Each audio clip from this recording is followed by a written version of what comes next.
Hello friends, నేను రాజు. నిన్న జగన్మోహన్ రెడ్డి బంగారుపాళ్యానికి వెళ్ళారు. నిజంగా దాన్ని పరామర్శ అంటారు. 5 ట్రాక్టర్ల నిండా మామిడికాయలు తెచ్చి నడి రోడ్ల మీద పారబోసి ట్రాక్టర్లతో తొక్కించారు. నిజంగా పరామర్శకు వెళ్ళిన వాళ్ళు ఇలా చేస్తారా?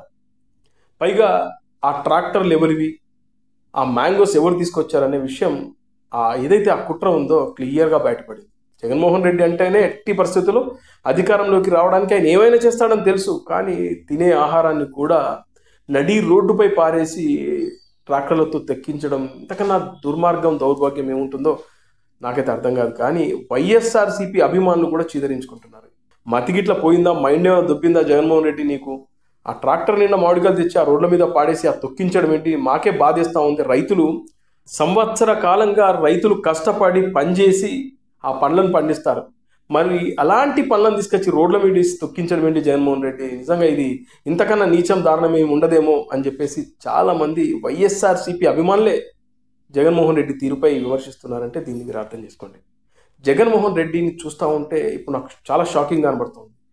అంత ఫ్రస్ట్రేషన్లో ఉన్నాడు, స్ట్రెస్లో ఉన్నాడు, చిరాగ్గా కనబడతా ఉన్నాడు.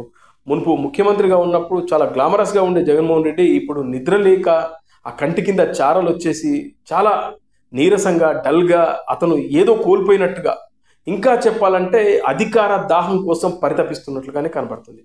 అందులో భాగంగా చూస్తే మొన్న సత్తెనపల్లి నియోజకవర్గం, అక్కడ కూడా మంది మార్బలంతో ప్రభుత్వం వద్దన్నా కూడా వేల సంఖ్యలో జనాల్ని చేరదీసి పోగేసి వాళ్ళకు మందు, డబ్బు పంపిణీ చేసి వాళ్ళందరినీ తీసుకెళ్లి నానా హంగామా చేసి ఆఖరికి సింగయ్య అనే ఒక వైఎస్ఆర్సీపీ కార్యకర్త బలైపోయాడు. ఆయనతో పాటు మరో 2. ఇలా జగన్మోహన్ రెడ్డి ఎక్కడికి వెళ్ళినా కూడా ఏదో ఒక అరాచకం. నిన్న కూడా అదే బంగారుపాళ్యంలో కూడా నిన్న అదే జరిగింది.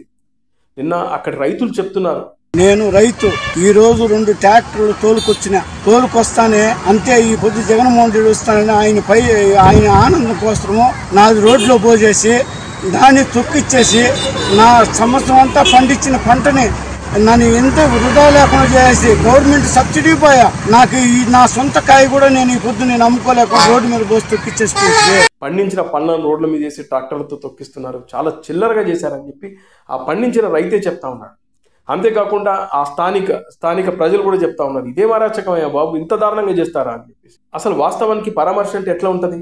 ఆ రైతులందరినీ పిలిపించి ఒక చోట కూర్చోబెట్టి వాళ్ళ సాధక బాధకాలు తెలుసుకొని వాళ్ళ ప్రాబ్లమ్స్ ఏముంటే ఒక ఫైండ్ అవుట్ చేసి, ఇంకా చెప్పాలంటే మీకు నేను మా పార్టీ తరపున ఆర్థిక సాయం చేస్తున్నానని ఆర్థికంగా వాళ్ళని ఆదుకునే ప్రయత్నం చేస్తాను. కానీ జగన్మోహన్ రెడ్డి అది ఏమీ చేయలేదు. కేవలం ఆ ట్రాక్టర్ల నిండా తీసుకొచ్చి తొక్కించేసి నానా హడావిడి చేసేసి ఒక రకంగా చెప్పాలంటే బల ప్రదర్శన, తన వెనుక మంది మార్బలం ఉంది అని చూపించడానికి చేసినటువంటి బల ప్రదర్శన మాత్రమే అది. ఇంకా దరిద్రం ఏంటంటే అక్కడ మందు పంపిణీ, ఒక వైఎస్ఆర్సీపీకి సంబంధించిన నాయకుడు మద్యం పంపిణీ చేస్తూ ఉంటే ఆ క్వార్టర్ల కోసం కొట్టుకు చచ్చారు వైఎస్ఆర్సీపీ కార్యకర్తలు. అందులో ఒక అతనికి తల పగిలితే ఆ స్థానికంగా ఉన్నటువంటి ఎస్ఐ తీసుకెళ్లి కట్లు కట్టించి అంబులెన్స్లో ఎక్కించి పంపించాడు. వీళ్ళేమంటారు, తోపులాట జరుగుతూ ఉంటే పోలీసులు లాఠీచార్జ్ చేశారు, అందువల్లే ఆయనకు తలకు గాయాలయ్యాయని చెప్పేసి వైఎస్ఆర్సీపీకి సంబంధించినటువంటి సొంత డబ్బా కొట్టిన సాక్షి ఛానల్లో ఈ విషయాలు చెప్పారు. కానీ దెబ్బ తగిలిన వ్యక్తి కానీ అక్కడున్న స్థానికులు చెప్తుంది ఏంటంటే వీళ్ళందరూ క్వార్టర్లు మాకు పంచారు, ఆ పంచే క్రమంలో గొడవ జరిగింది, తోపులాట జరిగింది, ఎగబడ్డారు జనాలు, ఆ ఎగబడే కార్యక్రమంలో ఈయనకు తలకు గాయాలయ్యాయని స్థానికంగా ఉన్నటువంటి జనాలు చెప్తా ఉన్నారు. మరి ఇంత దారుణంగా వైఎస్ఆర్సీపీ అధినేత జగన్మోహన్ రెడ్డి చేసేటువంటి ఓదార్పు యాత్రలు, పరామర్శలు ఇవన్నీ వినాశకానికి కాకపోతే మరేంటి? ఎవడైనా పరామర్శించడానికి ఇలా వెళ్తాడా?